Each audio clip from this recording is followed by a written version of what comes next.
Greetings, and with chapter 6, we're going to move on and we're going to look at the organization of a family. It's important to understand that the main important thing within family organizational and structural development is the family organization. We're going to look at that in this lecture today. The first part of the lecture is going to be where have we come in the class so far? Basically, what we've looked at in the first 5 chapters is the family as a system, just family therapeutic theories, as well as the type of family interactiveness. One of the most important things that you've learned was the different emotional maturity charts from chapter 4. The main thing we're going to look at here is how a family organizes itself. It's definitely a struggle for the individuals within the family to have individuality, to remain autonomous while actually also interacting with the family members. The main important thing that we've learned from the book Addict in the Family, as well as the Dream Seller book, is that chemical dependency problems disrupt this organization. It disrupts the addict as well as the family members. First is, how does organization develop? According to Steinglass, and there's several videos that I put on the Blackboard site that show lectures from Virginia Satir as well as some from Steinglass. There are 3 phases within the family unit. The early phase is the setup stage, the middle stage is the functioning stage, and then the late stage is beyond that. So the early stage is the establishing of boundaries. In the book on page 85, there's a good description. The goal here is new beginnings. It's a setup stage. It's the goal of forming the family's identity. It's accomplished through boundaries, and this is a setup stage for a new couple, new beginnings, new family unit. Think of the Brady Bunch when you have 2 parents who come together with what we call stepchildren. At this point in time, this is where there are expectations, the boundaries that are considered in the relationship, the invisible barriers that surround a family system, the subsystem, and the individuals. It is a barrier between members and the barrier between family and outsiders. There are 3 main types of boundaries that we look at. There are clear, which are also known as permeable, with clear but flexible boundaries. Rigid, which is overly restrictive and inflexible or unflexible. And then also diffuse, which is lack of independence and autonomy, and non-differentiated. If someone uses the words we and us as they describe those who they have in a relationship and there's no autonomy, then that's where we have diffuse boundary. What boundary problems can occur? Basically, the book goes to show that if there's inappropriate boundaries, that it can cause argumentativeness, it can cause up to sexual abuse within the family if there are a lack of boundaries as far as physical touch, as far as emotional security.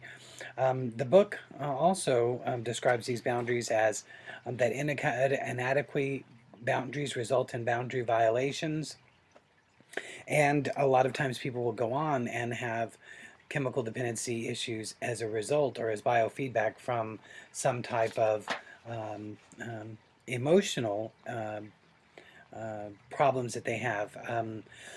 You've heard me reference this already, the arrested development, when a family's emotional maturity slows down, stops, or doesn't progress forward, and the individual members are no longer growing at the rate that they should be. This includes emotional boundaries, physical boundaries, and relational boundaries. Now, it's important to understand that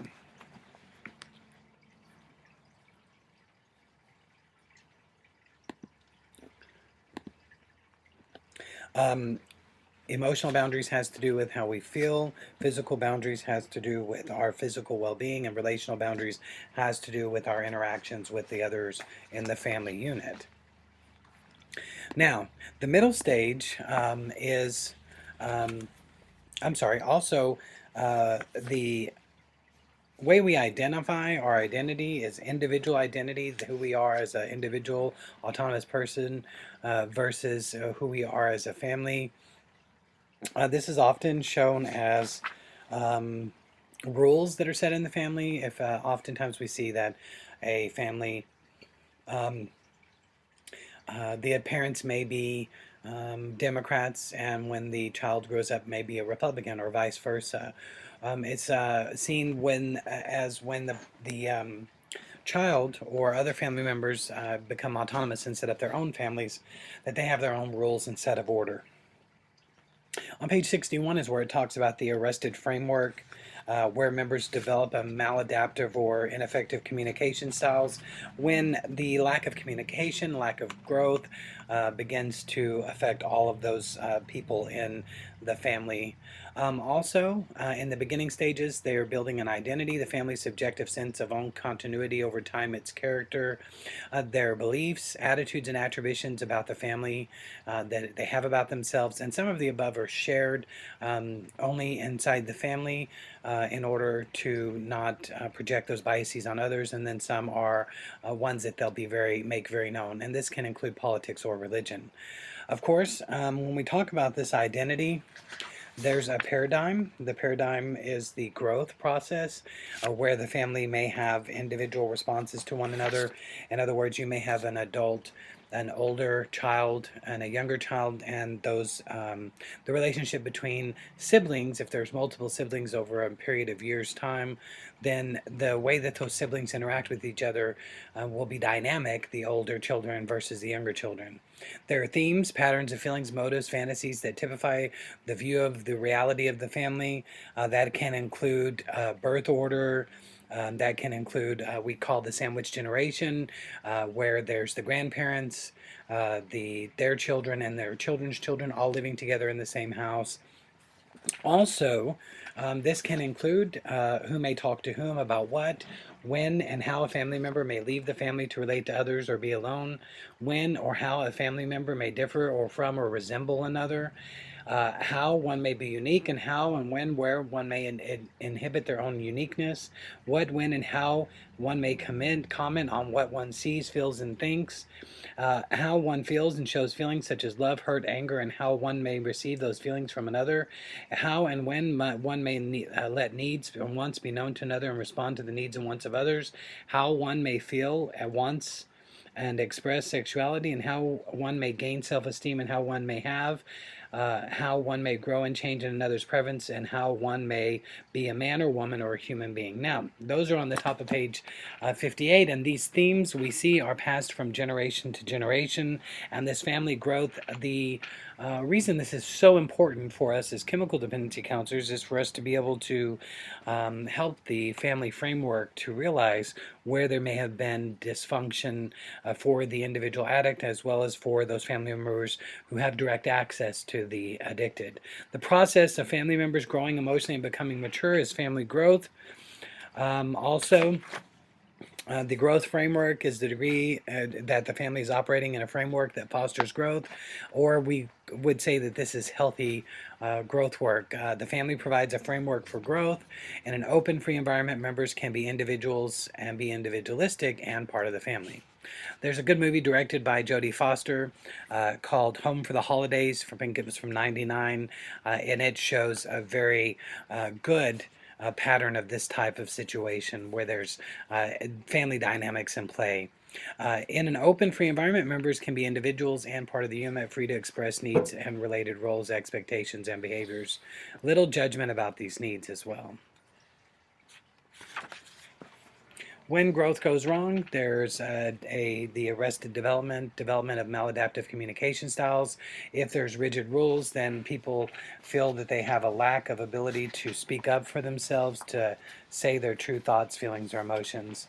And in this phase, then they will seek role expectations rather than develop self-identity. In other words, they're going to act the way that they are expected to act, or how they perceive that they're expected to act. Very little opportunities to freely express. Think of a comedy by Ron Howard, Arrested Development. It's a TV show that they're making into a movie, or that they brought back out as a TV show, and it's a good example of this. In the middle phase, this is the longest phase. This is where there's commitment and stability. Themes are established in place from the early stage. Rules are established regarding behavior and roles, and there's internal regulation, stability being challenged by circumstances. And then finally, also daily routines, family rituals, problem solving, and thermostat. You will learn more about these in our next lecture. Thank you.